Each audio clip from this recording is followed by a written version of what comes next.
আসসালামু আলাইকুম, doctor Zakaria hair transplant centre থেকে বলছি।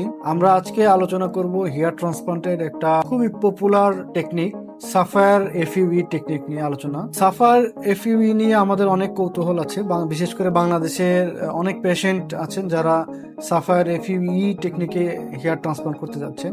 সাফায়ার এফইউই এটা কিন্তু এক ধরনের এফইউই হেয়ার ট্রান্সপ্লান্ট। এখানে মূলত ব্যবহার করা হয় সাফায়ার ব্লেড।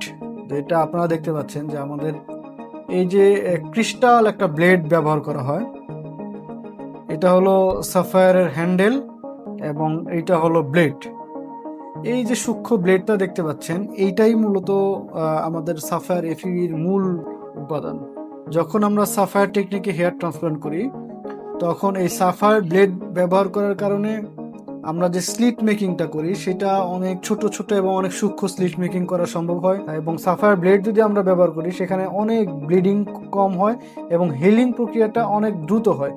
ফলে রেজাল্ট কিন্তু নর্মাল এফইউর চাইতে সাফায়ার এফইউতে অনেক ভালো রেজাল্ট আসে, বিশেষ করে ডেনসিটির ক্ষেত্রে এবং হিলিংয়ের ক্ষেত্রে। এই দুইটা ক্ষেত্রে নর্মাল এফইউর চাইতে হেয়ার ট্রান্সপ্লান্টে সাফায়ার এফইউতে সবচেয়ে ভালো রেজাল্ট আসে।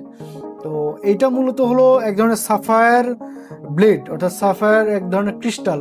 এই ক্রিস্টাল থেকে এই ব্লেডটা তৈরি করা হয়।